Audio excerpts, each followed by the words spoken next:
Hey, but I want to ask everyone in the room real quick. What's your guys' like DJ pet peeve that you guys see when you guys go to shows? Like, I'll give you an example. Do you guys? I've got a million. Like, is the DJ pet peeve for you guys when someone's like on the mic for too much? No. Or- Shoegazing. I hate when they look fucking bored. Your job is to fucking entertain the people in front of you. That is your fucking job. Okay, I agree with you with that. Yeah, it's Robert and Like, I. they can be dropping the dopest fucking music, but if they don't have that energy, it doesn't fucking matter. how are you gonna look like you don't even like your own music that you're It doesn't playing? matter. Yeah, we have said that so many times where we've gone to shows and there's acts where they get up there and they just don't. It seems like they just don't want to be there. You know what? They just don't look. They don't want to. They're not Look, performing. They're just yeah. like there. And this is what I'll say too, though. Sometimes it's not their fault, as in like they don't realize they're not portraying performance energy. Sometimes they're too focused on DJing. Fam. Like I get it. Like you're focused on what's going out there, but at the same time, you got to be focused on how you're looking and how you're being perceived. I mean, if you're like quad chopping, like that's all good. Be in the fucking zone. You gotta focus for that shit. But if like you play the drop, especially if you're running through that song and you're gonna play the second drop of that song, but like your track's already fucking queued, like and you're still also a lot of DJs don't even like say what their fucking name is, and that kind of bothers me too. It's like even if they're fucking dope, they don't say a word. And then they get off stage. It's like, who was that? That makes sense. Who was that? Like, you should be proud of, like, shout yourself, plug yourself. Yeah. Let people know who you are. You said shoegazing, which kind of, I 100% agree. Mine is playing too long of a song.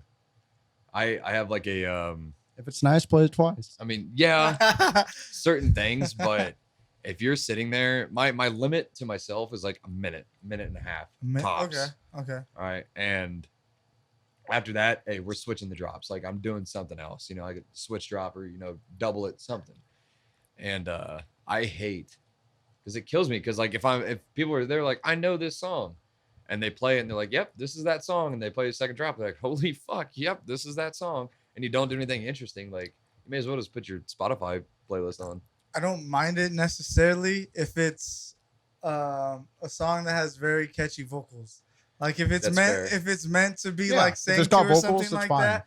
You know what, bro? Go ahead. I might want to run the hook back again. That's fine. fine. Yeah. But like, no, sometimes you're right. If it's, and I don't play the whole song through if it's just like a simple dubstep song where it's a very like atmosphere like breakdown. There's not really anything going on except like some beeps and then a snare. Yeah. And then you're waiting for the whole and then it's like 32 bars until the drop hits again, bro.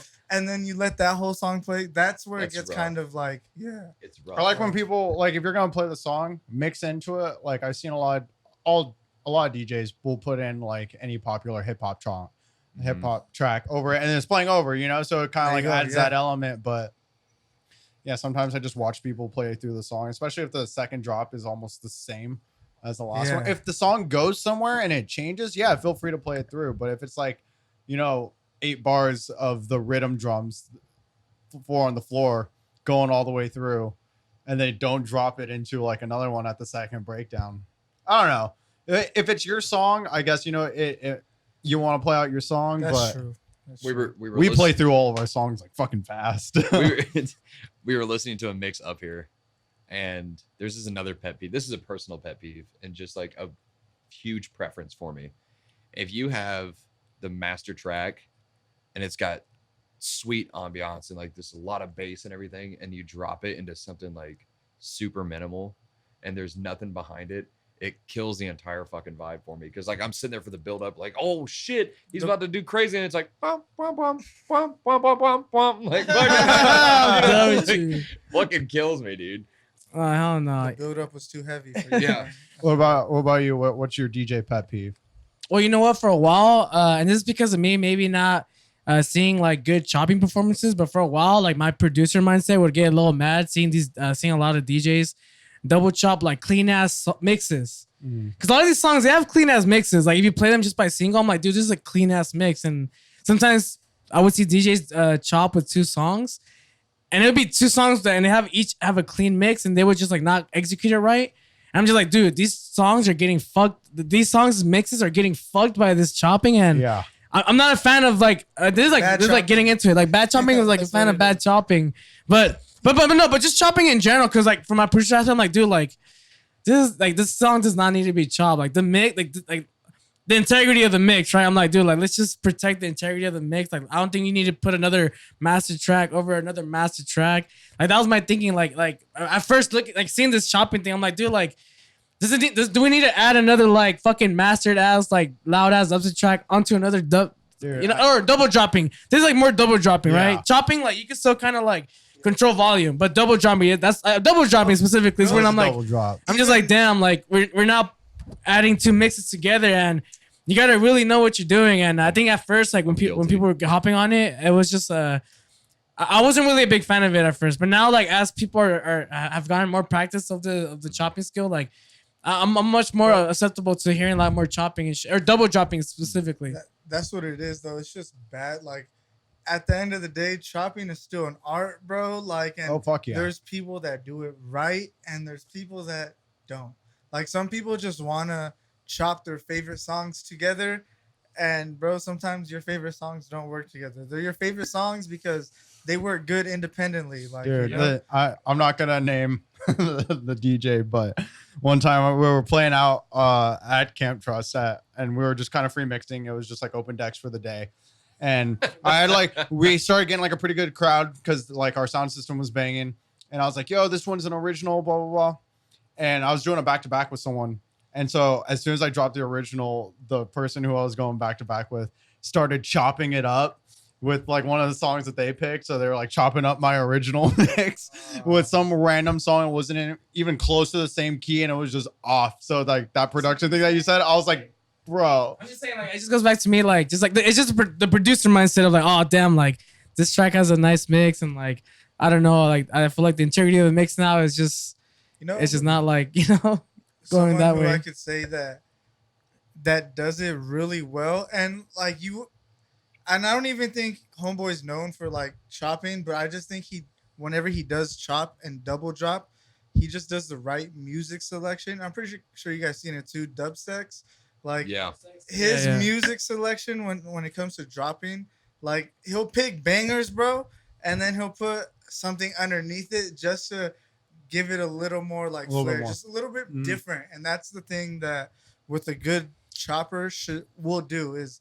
They'll just make some songs a little bit different. They won't try to do some crazy ass shit, but they'll make it sound good for everyone, Absolutely. Yeah, like something balanced. Like a balance. Like I rather see a balanced chop set where it's like it's not like chopping all throughout, but it's like 30-40% chopping, and the rest is kind of like whatever that is not chopping, right? Right. Some people can get through that. Can go through a set of like.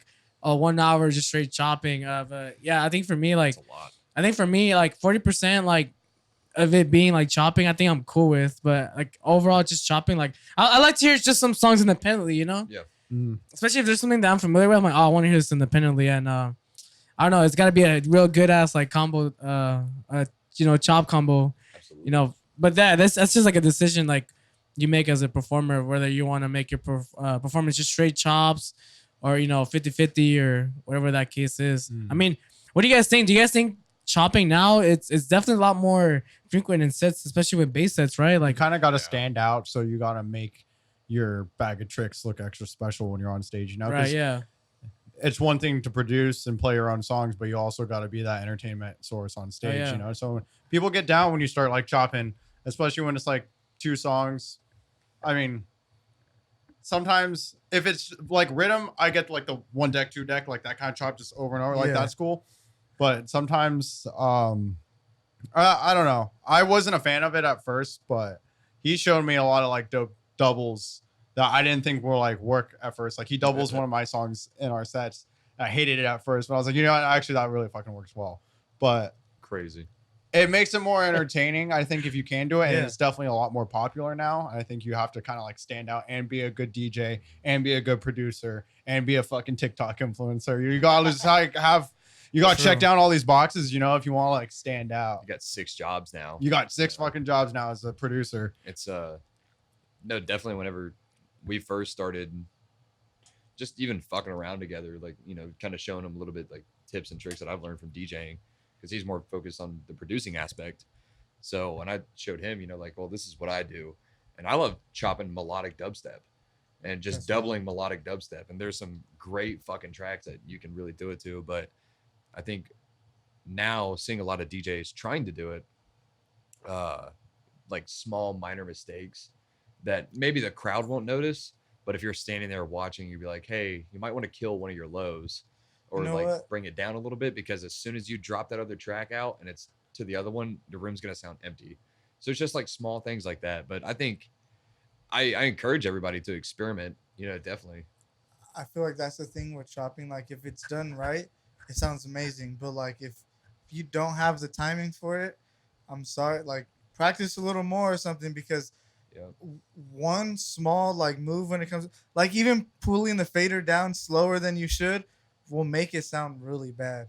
Like I understand it's might precise. Feel fun doing it, bro. Like it feels good, like, you know, throwing these faders up and down, but like you really got to understand the art form to it. And you know what? Sometimes I like seeing people get down chopping and shit. Sometimes I don't hear it. Do you guys ever get that? Like you're looking at it and you're like, what is chopping right now? I don't know. So sometimes I'm like, that's the best chops. Is it? Is when you're sitting there and you're like, and you can see this man just sweating on the decks, and you're like, this just sounds like a track. And you just see him just, you know, and then 16 I start chopping, you know, I start overthinking. I'm like, is it just the same track on both decks? And now is he just going wild? And I'm just thinking, maybe he's like, just faking it. You know? He's just moving like a channel. Oh, you know, back to pet peeves when DJs are they're playing a track, ready to go, and I've got another. I was watching this. I went to the show out in LA. It was a metal show, but next door was like this hidden speakeasy. But they were playing like some really weird bass, and there was a DJ. And I was like, oh, and shit. Speakeasy, for those that don't know, that's like a secret area, bar, bar, right? Like they used to back in the Prohibition days and shit. Baby. And the track was going off. DJs who like ghost turn knobs, and they like are touching the deck. See, like in my perspective as the performance, that's the time to be like hype and, you know, like get up on it. But the people who like are doing their shoegazing but like ghost turning knobs, and like the build-ups when they fake like high pass sweep up, but it's just like the song that does that, and like I could tell and I could tell when they do that. I've seen shit like that, bro. Yeah, you seen shit like that, Robert? For sure. And the live streams, like during the pandemic, exposed a lot of like big DJs when you watch their live streams. I'm like, they're not doing shit. To the average listener, though, no one's gonna fucking know. Only us in this room are gonna be like. Since I'm glad you brought that up. It's my last pet peeve, so we can move on. Pre-recorded sets. Holy. You've seen it live. Yes. Bet. And so. And I'm not gonna name any names because I'm not here to start beef. Go ahead, though. Don't tempt me. I've seen DJs play pre-recorded sets. My first one was at Social Desert. My first Social Desert I ever went to, and this dude's just throwing out techno. I'm like, well, come on, homie. And somebody's like, he's playing a pre-recorded set because someone was recording him, and he tried to fake it out. I was like, dog, you don't even have waveforms. Like, it's because it's that long of a track, I couldn't analyze it. And then I was on Instagram. There was a bigger show in San Diego with a lot of underground DJs, and I saw that someone had posted like this story. Dude was getting hyped, like crowd was going wild, you know, like he was going wild. And I looked at one of the CDJs and I like stopped the video, and it said 045 for those first numbers, and I was like, homie, there's nothing. That's 45 minutes, and then there was no waveforms. I was like, he's completely pre-recorded right now. Yeah, because like I forgot how long of a file it is once like the CDJ can't analyze it as a waveform. Don't even do it anymore. But yeah, if it's a long as file, if you can't see the waveform. Yep. How do you? So I get that, right? Pre-recorded sets. How do you feel about like pre-recorded transitions and stuff like that? I do it all the fucking time. Songs that already like transition itself into something else. So I don't think that's as big of a deal because you can almost count that as an edit. Yeah, so, that's how I think with it. Edit. And so even if like it goes into like you started, right? It has another song and then it goes into a different drop and then it breaks into a totally different song with another mashup. Okay. Okay. So I would count that as a mashup or or an edit, whatever you'd want to call it. I think that's definitely a lot more pre-preparation for your set too. Like I think you got to do that live, And like, if you could execute that live, then do it. But if you feel like you can't execute it live and it's just better to pre-prepare like in the DAW, like edit it, then we see a lot more of those DJs just like do preparation of like the edits and I'm cool with that. You know, I don't mind it, but there is a fucking adrenaline rush if you've been practicing this and like you finally get on the stage and you nail it. There's a video of us like during the slime show. It's like a little 13-second clip, and I'm going absolutely ham because I've been practicing this double. I was watching him practice it, and I like for the life of me, like it was just off by like a millisecond each time, and I finally nailed it on stage. I just started screaming at Michael, like I was fuck. But it's an adrenaline rush, you know, and then everyone's going crazy with it because you're like, if I'm fucking with it and they're fucking with it, everybody's fucking with it. Let's keep it going, you know. So it's, I don't know. You do a pre-recorded set, in my mind, it takes all the fun out of it. It's no fun because you can really fuck people up with, like last night doing spin backs, and people were amazed by spin backs. I'm like, you know, it's just a whomp, and then you drop something else and people are like, whoa. I would say with the transitions, like everything in moderation, I guess, like you said, like if you can do it, definitely do it. But if you're on a time crunch and like I'm, a lot of my focus is on, like I kind of mentioned earlier, just the entertainment aspect, you know. So if like I like to be entertaining, I like to have a lot of movement on stage, and you know, if I've only got like that small window of opportunity just to make a quick like little pre-mix, then it's fine. I mean, I don't have one for every song in my set. It's maybe like 1 or 2 transitions that is just pre-mixed, if even. But sometimes like if you can't like wash it out or just can't pull it off, then I'll just do it, you know. He carries all the weight with the DJing anyways. So. For sure. So fucking, I don't even think we announced. Fucking, we got Embers and Convict, aka Downcast. Man. Yep. What's up? Howdy. Stoked to be here. Thanks for having us on. Thank you. Again. Honestly, yeah, for sure. It's always a great time every time I come here. So we're glad to have both of you guys finally in here. Though, yeah, excited to be here, and it's starting out. I think we had a really good start as well. Whenever we decided to do this, it's been kicking off. So and we've been very busy, and we're gonna continue to be busy. Hopefully, busy with what? What are we busy with these days?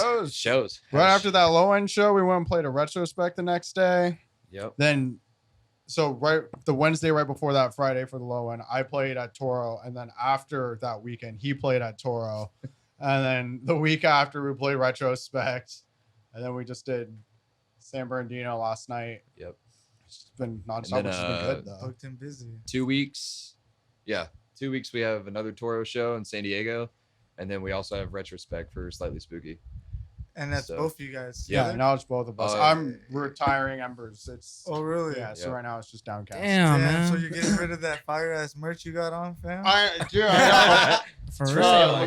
Riverland made this for me. But I got $20. That's all yours.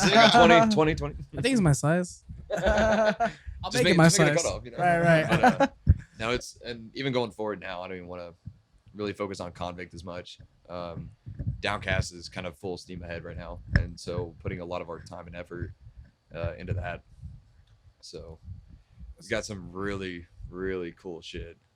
Some really cool fucking shit. So let's just like start it from the beginning, fam. I'm pretty sure you guys each like lightly touched on Downcast, but since you guys are both here, how did you guys form this duo? How did it come together? I knew about Embers before I met him, because there is a production company in Santa Barbara or Santa Maria, right? Yeah, Santa Maria. Called Immersion, and they were doing live stream sets during the pandemic, and I saw that he had performed at one, and it looked dope. Like the stage and everything they had was super fucking sick. A cube. It was an LED cube, and I played in this cube. It was so sick. And so obviously, like I was a little jelly sandwich, and I was like, oh, I want to do that shit. Like, but he looked, and I was listening to his music. I was like, well, we played like really similar stuff, and I think I hit him up, and I messaged you before I even met you, because we got put on the same stage as Social from Shadow events. Yep.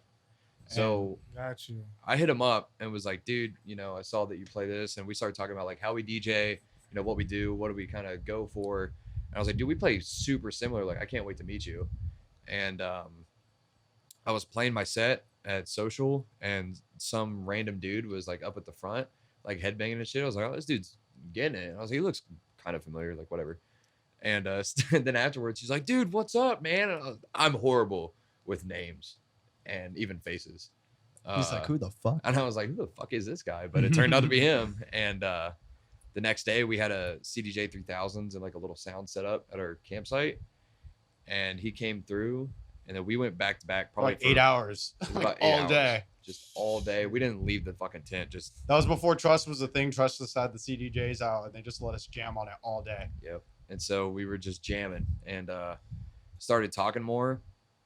And then that's when we made the first remix that we made, was the Kill, the 30 Seconds of Mars remix. And he was like, dude, this sounds really great. I went to Santa Barbara. He put me on stage with him, and then we realized we're really good at this together. And plus, like, it's my best friend, you know, it's my brother. So I'll anytime I do anything with him, the stage feel empty now. Like whenever we do solo shows, like it just feels mad empty. Different. I was like, I can't have fun with anybody up here.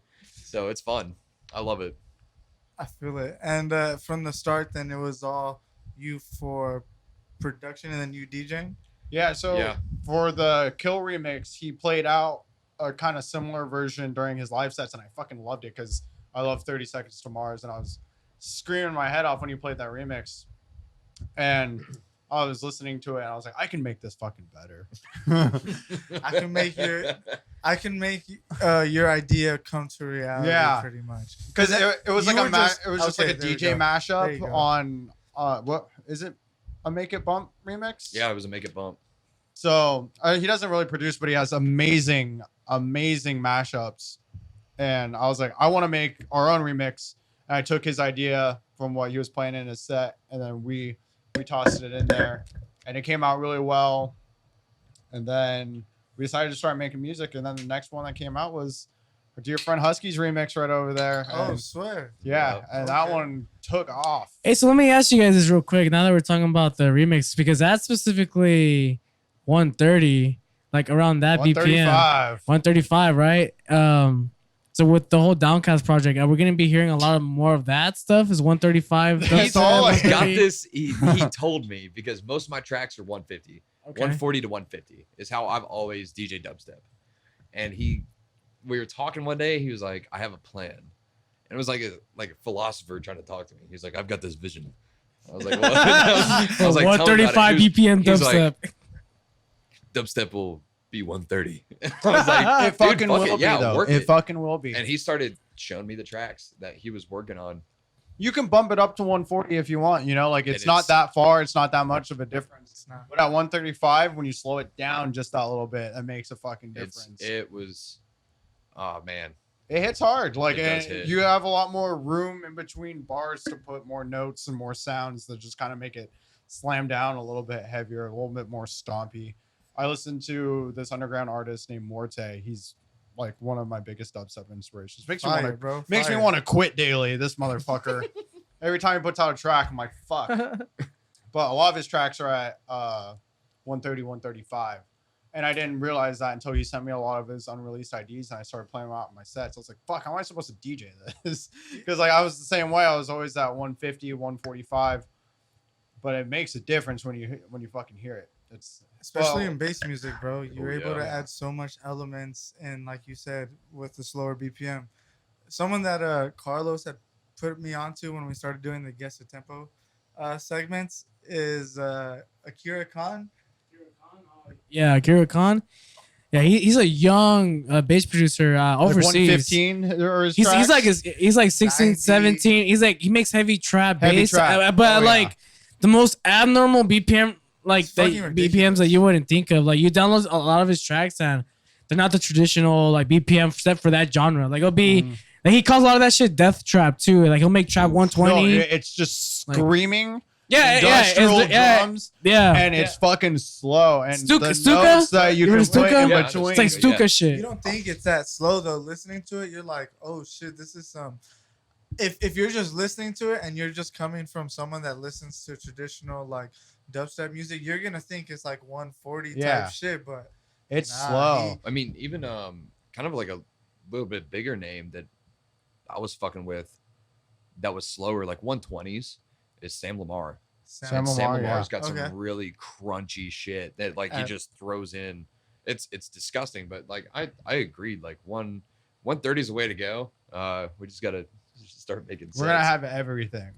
I made It's a everything. I To made answer a your dubstep question. track at 135 before, and I feel like you really have to have some type of rhythm Mhm. because if there's no like rhythm to it, it's gonna sound weird. But that's what makes those type of tracks sound a lot better than just kick snare on dubstep tracks. You know, because there's some people that go for just hard aggressive like synths and stuff like that, and then there's people that go for swing and movement. I feel like when you get into those lower BPMs, you need something like that for it to sound great. And that's I'm a huge advocate for playing it if you can. I track when I write like the drum parts, I just load up that sample onto like my little MIDI keyboard that has like a pad, and I sample it because it won't always be perfectly on the grid. Sometimes I'll have the downbeat, the first kick on the grid, but the one that hits on the 3 or like where the snare is, it's slightly off, gives it a little bit of flam. And if you just keep, especially like when I make house music too, I like to tap it in because that's what gives it groove. That's what gives it rhythm. Like it gives it a human element because no human can play exactly on the fucking grid. So giving it that human element makes such a huge difference. Even if it's just slightly off the grid, it makes a huge fucking difference. And so for that, with like the Husky track in the second half of the first drop, there's like this thwomping sound, but I loaded that sample into the pad, a thwomping sound, and I played it in, and that's why it's like it does kind of like this rather than just like on the grid. I'm a huge advocate. If you can play it in, like it's like I was just tapping it in on my little pad, and it was like giving it a little bit. that shit came out clean. You're talking about the drop that comes after the first drop, right? Yeah, dude, that shit, that section, that's the one where I was like, yeah, this is like, you can tell like you weren't automated for that section. You were like, you definitely had to like gotten on your MIDI keyboard and like actually like register manually those fucking it makes a notes. huge fucking difference if you can play it in. But that was a whole new kind of style of producing for me that I unlocked while making your remix. Like playing it in. Yeah, because I'm normally I do everything audio, so I almost never do anything like MIDI. So that was like one of the first times I took it all back into MIDI because I was playing it in the notes, so I was adding MIDI notes. So that was like the first time I kind of like experimented with that in a long time. So you've always done audio, and then because I like seeing where the audio is on the grid. Right. You know? Okay. But and then now you're working more with like MIDI, or it's just a lot more for Downcast. Yeah, a lot more MIDI. I'm diving back into Serum a lot heavier, especially since that song. If you still want to like fuck with audio and MIDI at the same time after you like write in your MIDI, freeze and flatten it. Yeah, see, that's the thing. You're coming from Ableton. I forget that's just it's so fast. Yeah, on FL you can't really do that. You have to like post process it or like record it in through another channel. Or something. Well, I told you guys that I do a lot of stuff, all my sound design in FL. When I drag it into Ableton, it's going right as audio. So that's why I start working as audio. That's really cool that you do it like that because I just maybe like a few months ago, maybe like 5-6 months ago, I just started working with audio samples rather than just working with the MIDI file of just like one piano key and stuff. I like having the option of seeing the actual waveform and then cutting it, detuning it, whatever the fuck I need to do. And even like volume automating it cleaner. Like, cause you know, sometimes after you play a synth, they'll have like a little bit of reverb that you probably don't want there sometimes. Yeah, you can cut it. You could see it in waveform. Cut it. It's so much fucking different. It's a good tool. I'm glad Ableton has a fucking easy way of doing it's so shit, fast. Bro. Yeah. You know what? It's crazy because I was on social media and I was talking to, I wasn't talking, but there's a lot of producers talking amongst each other and they were like, what do you guys use more, MIDI or audio clips? And it was surprising to me to see a lot of producers say that they work with a lot of audio clips. That's fucking wild. I used to get the impression that many people work within MIDI because it's more organized. I feel like, at least that's what I hear when a lot of people work in MIDI. They're like, oh yeah, I feel like it's just more cleaner, organized. Like I have everything all on one rack and I can just switch to another rack. But you can really I think that's fuck cool. up a sound and audio in Ableton. You can do crazy fucking shit to it. I bought same artist I was talking about, Morte's Masterclass, and he showed me so many little fucking tricks on that thing, which I had no clue existed. I've been using Ableton for like 3 years. It's so his whole thing, which kind of was awesome, is that he has a really fucking old laptop, so he has no CPU power. So it's all Ableton stock plugins, and everything's just bare bones. So it was like really easy to like kind of learn. But he was showing me tricks that I didn't even know, that like tools that I didn't even know that I had. You know, I want that kind of class for. I want someone to do it for FL. They're all Ableton, but I want to get back into FL and see some cool shit like that. So I'm pretty sure though, like you have your own personal techniques though that you do, that probably you don't see other people do, but it works for you. Yeah. I feel like that's like almost, you should consider that like a specialty you have. How do I say this? You know how like if you're a martial artist, you have to go to different teachers to learn different types of things.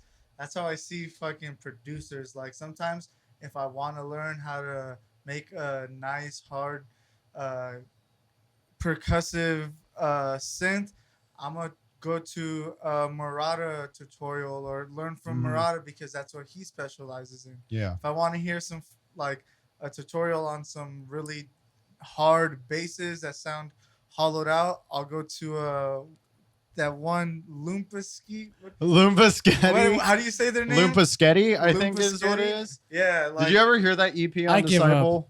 I give up on bro, names this now. shit was so fun. It's just fucking noise, and it's like the catchiest shit ever. I mean, when I normally say dubstep's noise, no, this is like literally legit. just fucking noises that you'd go outside and hear, just organized in a pattern. And it's like But we're listening to it on the way home. It's fucking. Their subs are something now. Like I love.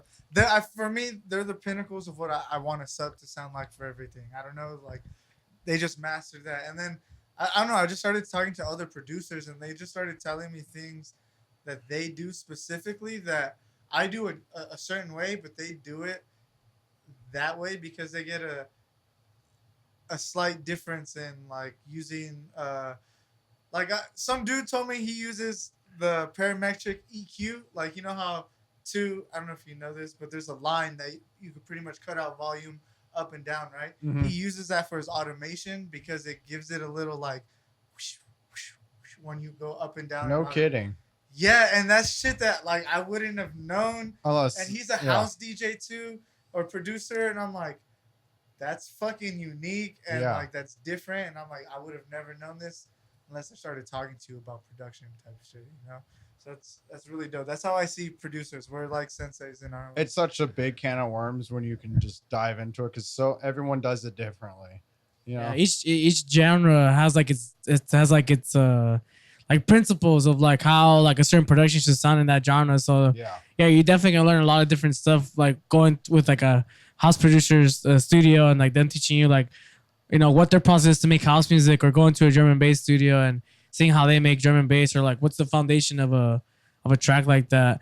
I mean, yeah, and you know, to each their own. You know, there's so many ways to do production. Like I'll go back to the whole like automating like a volume or stuff like that. Like you can even do like sidechain compressing. Yeah, it's pretty much the same thing, but maybe you don't want to deal with like the milliseconds. You want to just visually be able to know when the audio cuts or ducks under like your ghost kick or your ghost snare or whatever you want to say, right? Mm-hmm. Like that's my way of like wanting to do stuff. Like I like to do the audio clips more than the MIDI, and most people, like some people, like to do the MIDI rather than the audio. And I think that's real cool about production, where they don't really necessarily teach you like there's a right way to do a certain thing. There's just so many ways to do that, and I think that's real cool. All right, I want to go around the room real quick. Favorite VST off the top of your head? 5, 4, 3, 2. G clip. G clip. All right, what is that? Fucking free. It's just a clipper. Another thing I learned from Morty, I'm just gonna be plugging in this whole fucking show, but it's free 99. Go fucking rip it. I have a bunch of different clippers. Joey Sturgis has a really good one using like metal production tools on dubstep is really good, but G Clip's been doing it for me, or JSD. Just makes it fucking loud. On everything. It's funny because I don't use a clipper on everything, but I use this specific compressor. I'm just gonna go ahead and go mine the SL digital slate compressor. That shit's fucking amazing because you don't even have to use the compressor part. You could just use like the audio and the transient peak knobs on it to make things just sound like a little more cleaner. So like that shit's on almost all my fucking synths. Before we get to Husky, I want to hear what Leighton's favorite beat is. Let's go, no, fam. I have nothing. I know Name nothing. something, dog. Say Serum. Serum. Fuck yeah, boy. It was Serum, yeah. Not Vital, you sure? Vital or whatever you say. He's got Ableton downloaded, and Yeah. we are going to. It's bro, you'll have get some there, fam. yeah, 100%. You're gonna and just one day, you're just gonna be like, I'm a dude. Like, it's just gonna. So He's got a great actually- teacher, bro. He's got a great teacher. actually, facts, big facts. One of the best, man. yeah. And I wanted to do something to one of our tracks. And I was like, dude, I have this phenomenal fucking idea. I want to add a choir that's like singing Latin to the fucking downbeats that we have. A choir scene, Latin. Like dope, like kind of like demonic, angelic, like type of shit, like churchy vibes to it. And I've heard it from a producer called Unksra. And he does a really good job of it as well. And the Samplifier song that you showed me, and it's phenomenal because it gives it like a different ambiance towards it, and you can really drop it into like we're gonna start implementing more metal in our sets, so it would be a really good transition into it. So it's like, dude, I was like, hey, send me and I was trying to sound like I was smart, you know. I was like, send me the stems, and he was like, the That's what? all you gotta say, bro. And he was like, the what? I was like, you know, it's the stems. And He had it right. I just wasn't sure if he wanted like my whole fucking project. I was like, do you really? No, I thought he was like trying to mix. I didn't know because he was like, I want to surprise you, so I didn't know what he was doing. I was like, I don't know how he's gonna DJ with the stems. I was like, what exactly do you want? He's like, only gonna play the kicks, bro. so, and I got a 16 channel and we're live performing, fam. and it was I wanted to do it, and then I was gonna send it back to him and like try to surprise him. So I was gonna sample everything and then throw it in there. If it had to be cleaned up, like obviously he's like my dad with this, so he was gonna do it. But I wanted to be like, hey, I contributed, you know. But and then he told me it was he'll just do it. So here I am. Okay. No, but he honestly does come up with a lot of fucking cool ideas. For not having any much of a producer background, he has some cool ideas. I'm gonna like throw this in there. The fact that you don't produce is kind of good, bro. Like I'm pretty sure you have ideas, right? Oh yeah. And I feel like once you start learning something fully, sometimes the creativity gets like beaten out of you because you're learning so much technical shit. So now you're thinking in the frame of technicality and how to actually do it. Rather, you are just thinking creatively and thinking. Icon like completely this. killed all my creativity. Going to school for it, I couldn't exactly the same. make a fucking track for almost like 3-4 months after school. Like after I dropped, I couldn't because like they say rules are there to be There you broken, go. but they give you all these rules, and you're like, fuck. Now I'm in this box, and now I'm.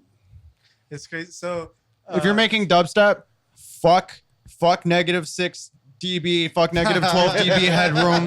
That's fucking It's gotta be loud, stupid bro. It's gotta because you're be gonna be loud. sitting there for fucking hours wondering why your track's not loud enough. It's because they taught you to create. Like hey, but that's I not bet- how you make dubstep. Like I bet the mix it's sounds loud. clean as fuck though, right? Yeah. Just the master. No, yeah, it's clean as fuck, and then you play it live, and everyone's like, "Where the fuck did the energy?" 'Cause like, yeah, you can turn up your EQs and get it loud, but I'm telling you, like, you Yeah. can still make it clean while clipping. There's a taste to it. Yeah. It's definitely been especially working with Michael now, because how he watches how I DJ as well.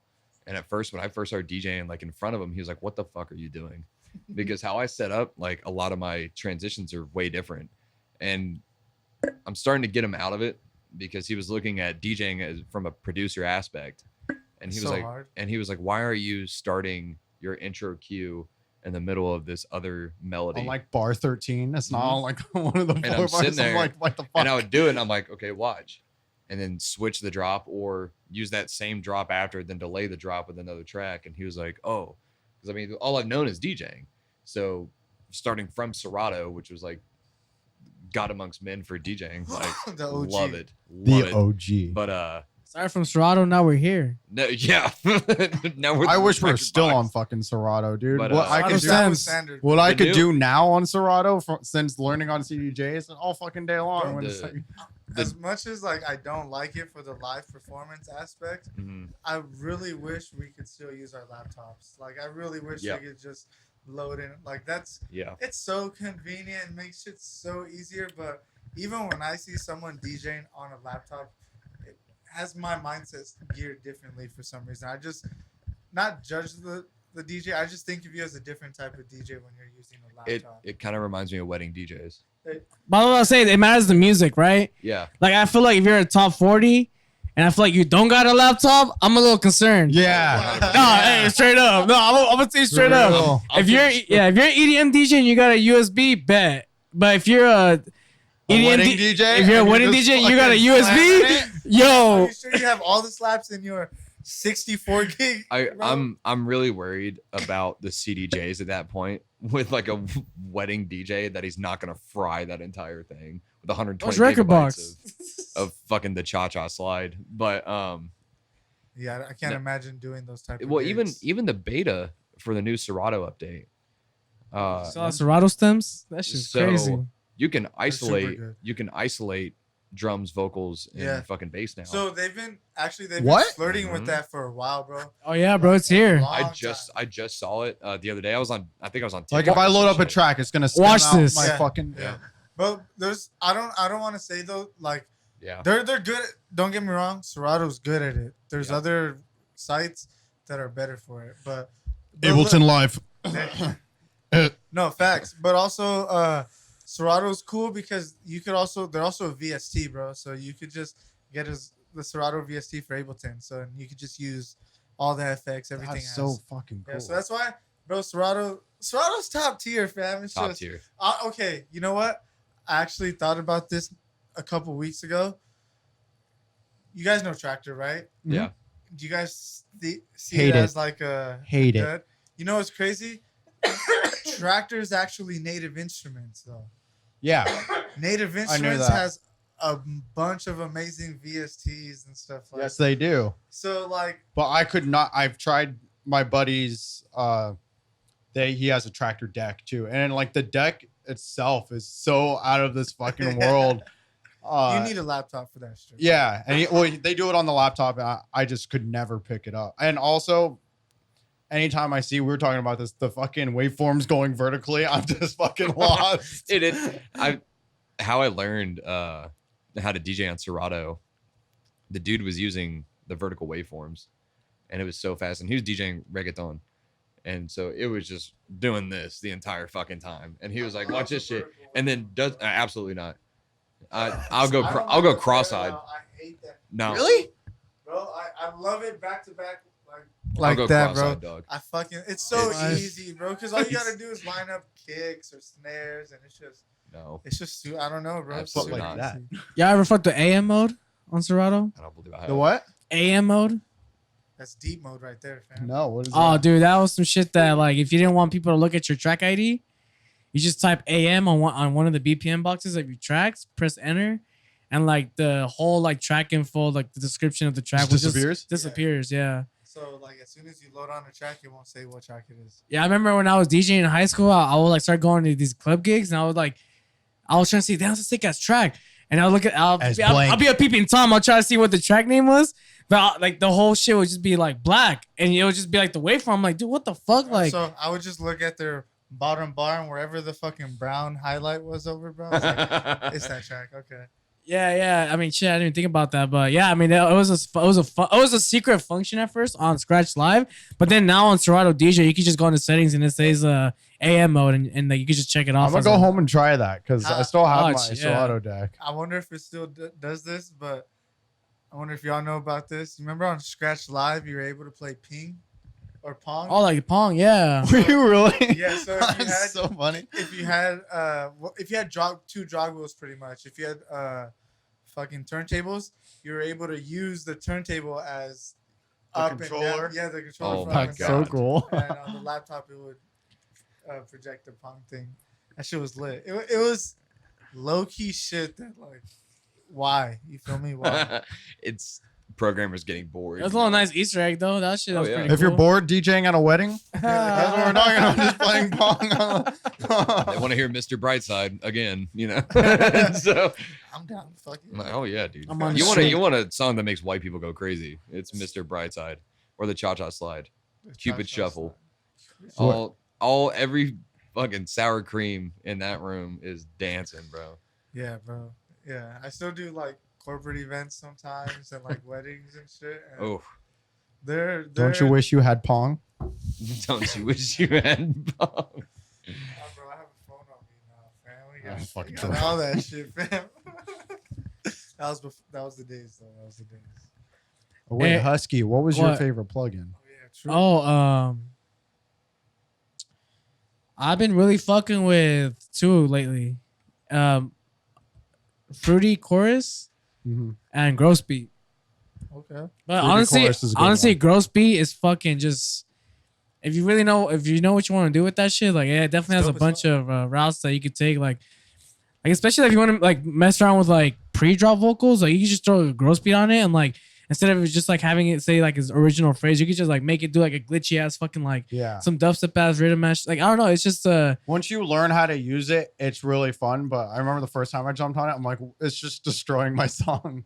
But yeah, you know for sure. Like if you don't really know how to like work it, yeah, it could definitely damage your songs. But there's so many cool like stuttering effects. There's like a DJ vinyl effect where like I'll give you different backspin like Break it, all that right. shit. Yeah, so yeah, if you guys have FL Studio, I believe that's already a stock plugin for it. So Yep. I bought it, right? Mhm. FL, and you gotta buy it now. It's stock, but the demo version is stocked in it. So they don't give you the full Oh. version. So I was about to ask you, you have a cracked version, yeah? All right, that's all you gotta say, bro. That's all you gotta say, man. That's all you gotta say, dog. I didn't say nothing. Let me get the what is it called? The DL. What is? Let me get the patch for Where, fucking for sure, for sure. Gross Beat, dog. 'Cause- Well, I don't got it. What you talking about? True. Damn, so We on got the him, new we one, got him. oh yeah, damn, that's crazy. On the new one, you have to actually get like Yeah. a subscription or buy the actual Or- plugin. Maybe the one that I bought was maybe like the cheapest one that didn't come with all the plugins. but Oh I yeah, don't- because there's certain editions, huh? maybe I don't know. Maybe if I got like Because I think mine came with it free, it's been so long, I don't know if it is the demo version, but I remember using it. no, because I know for at one point it was free when you bought it, and I think when I got my version, I don't think they were doing it free anymore. But I think it I just- bought FL years and years ago, so I might. Yeah, might might buy have came that. with yours already. Because I think, bro, because at first those plugins were just plugins FL had, right? Mhm. But then they started becoming powerful tools outside of FL, and I think these companies that made it, like whoever made Gross Beat, realized, oh, I'm giving this VST for free inside of FL, Yeah. and I could be making money. Yep. You feel me? Like I feel like Yeah. that's exactly what happened. Yeah, definitely a powerful tool for Some sure. EA Sports shit. Yeah, it's some stuff that I've been using. Like Fruity Chords, I've been using a lot, like with like the melodic like future rhythm stuff that I've been making lately. Like especially like laying that on the vocals and on the actual like main bass synth itself. Like has that colorful taste that you would hear on future rhythm. It gives it the more like melodic sense to like a synth or something. Yeah, like gives it like that bright, like yeah. It's just for sure. It's you don't really get like that aggressive tone with like adding chorus to it. Like it just sounds much more. I don't know color. I don't know. I see the word color. colorful. Like Definitely color stereo with The bass is makes it brighter. nice, wide, and There pretty. you go.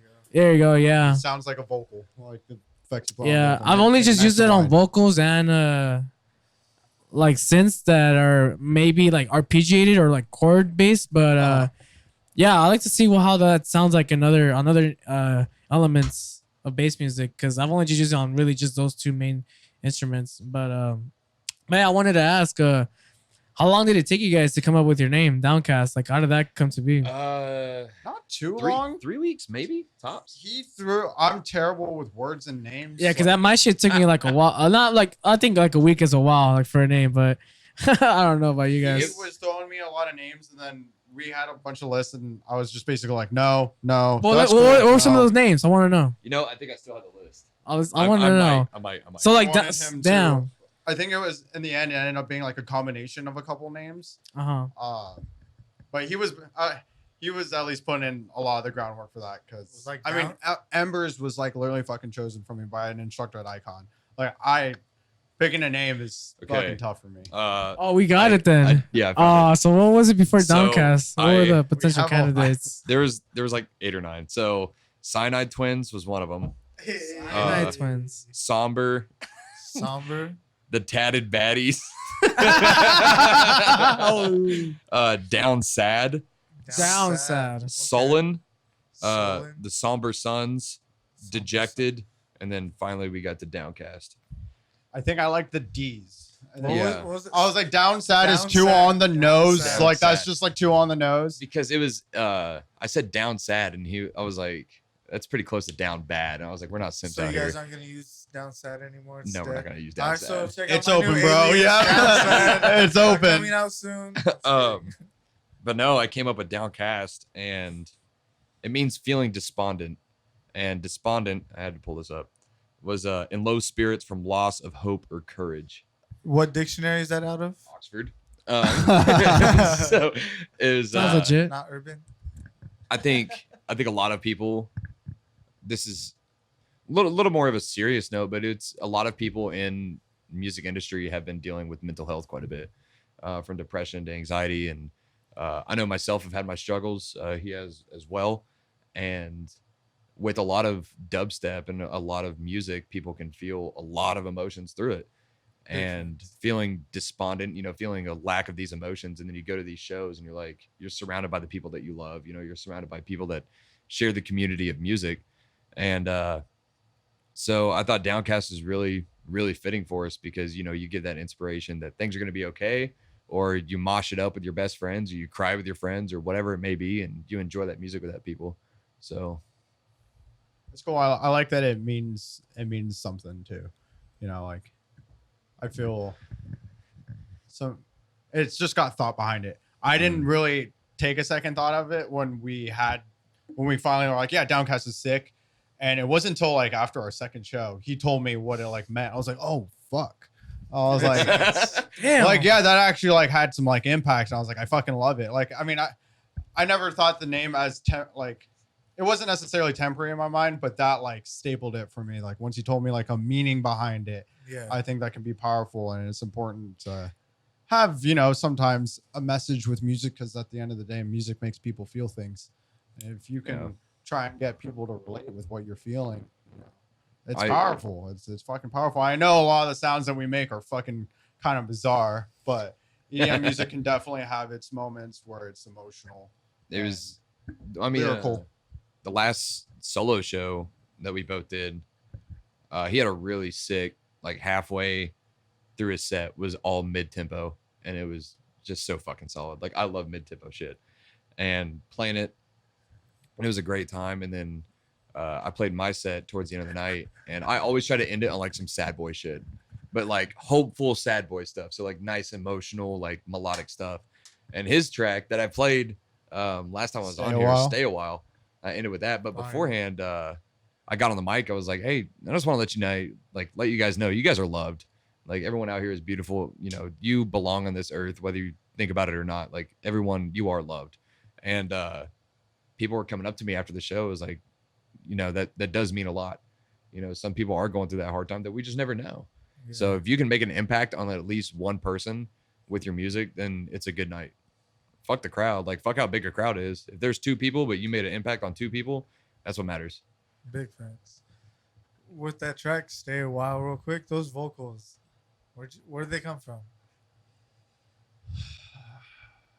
That one was probably Splice. Splice? Yeah, I get a lot of my vocals either from Splice or I forgot what the website was called. There's this website that I like to use where random vocalists and people just like to put up like a little clip of them singing, and you can buy it off of them to support it. It's almost like it's like a more local version of Splice where it's just amateur artists, and sometimes there's gold in there. If I find it, I'll send it to you, because there's every kind of genre. There's like mumble rappers, but there's like rock, metal, just regular singing, classical. There's gold in there for unheard vocals that aren't used often. I'm pretty sure that one was Splice though. I think people are really afraid to use fucking Splice vocals as their like main lead, because they're like, oh, everyone knows what it is. But in a way, because everyone's too fucking scared to use it, you don't hear too many songs with it. So I was like, I haven't heard a song. I've heard some vocals used off that same sample pack, but I hadn't heard that one yet. And I haven't heard that either, bro. That's your. Everyone asked me if that was me too. I'm like, I fucking wish. I'd make some money off that then. But Yeah, I'm pretty sure that one was Splice. Fire. It was. Try to change it if you can, obviously, but I think it's pitched down like at least 4 or 5 semitones. It's a lot higher pitched. Okay. So- It sounds the way you mixed it in there was really clean. Thank The you. way everything came around it too, fucking Thank you. fire. Yeah. I made that after my car got fucking totaled by a drunk driver. That song's all about my car. You think it's a love song? It's actually about my car. He told me about that, and I was I'm gonna go listen to that, and it's gonna have a whole different. like, Yeah. he's just like on his knees by his total car. I was having the night of my life with my girlfriend and some friends on a boat. You know, we're just buzzing. We get home, and my car's in a fucking tree. And like, I was devastated. Oh, you weren't in the car. I wasn't in the fuck, car. thank God. I came home and it was just some drunk driver. He crashed his truck. I mean, he was gone, but the truck pushed my car like all the way up a tree. What the Damn. fuck? And the next day I was feeling all emotional about it. And then I just made the song. And I was. It was kind of ironic at Hey, first. someone hit his then- car again. We'll get some I'm good just music. kidding. We need sad music again. He drives a Lexus. Oh, So- fuck. You but can it's- interpret it however you want. That could be your love song, but it is Yeah. honestly about my car. it Because was put up in the because tree. when I first heard it, whenever he sent it to me, I was sitting there, and I was listening to it in the car. I was getting emotional. I was like, "Holy shit!" And thinking of, like, past relationships and whatnot. I was like, "Oh man, everyone's staying a while." Then I was like, "Dude, what was like inspiration? Like, who broke your fucking heart?" And it turns out it was like Jeremy in a pickup truck that like slammed into the back of his fucking car. And I was like, just "Dude, wanted fuck my you." car a little longer. That- Why for couldn't it real, stay dude. a while? That car did not deserve the death it got. That's all I'm gonna What say. kind of car was it? It was a fucking 2012, I think, Kia Sorento. It's total soccer mom car, but that shit whipped. It had space for all my musical equipment, Hell yeah. and it was like a family car for a while. So just like, I just loved that fucking car. So many memories. You know, that was like when I was first. That was my first car. It was like all my memories of like me driving around with my friends when I wasn't supposed to. Just couldn't stay Stay a all around while. town. It had a lot of memories attached to it. So I was just so bummed out. But the upgrade. I got an upgrade. I got a fat upgrade for sure There you because go. I got a pretty decent payout. Have from we that. all crashed our What- first what- cars? No, I haven't. I've car. never sold been in a my car first car. crash. I've Yeah. had a You're- couple yeah, fender yeah. benders, but That's I've never not been good. in like a crash. Oh shit.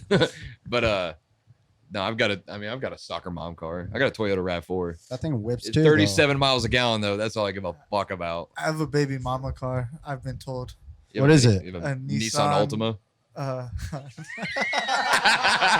We already had it. Oh, Sentra, I think. Dude. Oh, okay. I don't think that's a baby. Nah. No. Yeah, I have a Nissan Sentra Wait, too. no, wait. Then mine's You probably have the. I don't know. It's the Shit, Ultima. I want you to No, tell it's me. the I want you to Ultima. tell me It's an the Ultima Ultima. right Oh, it's now. not the Versa. There you go. Oh, okay. The Versa. Okay. Yeah, that's a baby. I mama. can't say I know what that looks like, but It say basically either. like. Imagine a baby mama with a car. I think of a van though. Yeah, I definitely think I like think of like like a Chrysler soccer mom minivan. van. Yeah, You know. like a Toyota Sienna. Or like a 98 Trailblazer. Or it could be even a nice ass car because they're See, getting that you child guys are support. You know what I'm thinking- saying? that is Child true. It's an support, you know what I Escalade. The XL. Okay. Now I was thinking a totally different baby mama then. I know, but for sure, there's some baby mamas that no. they collecting that child support and All our They're coming baby mamas look different to all of us, I guess. That's what I'm hearing. Okay. Okay. there's definitely some baby mamas like rolling through in a 93 Impala, and there's some baby mamas rolling through in like a fucking nice ass 22 BMW, or yeah, That's true. Most of them are in a Nissan Altima. yeah. What kind I of mean, baby I'm mamas from we talking Winter Valley, about? bro. Oh, mobile. Yeah, right. We Yeah. talking about the IE or the mobile baby mamas.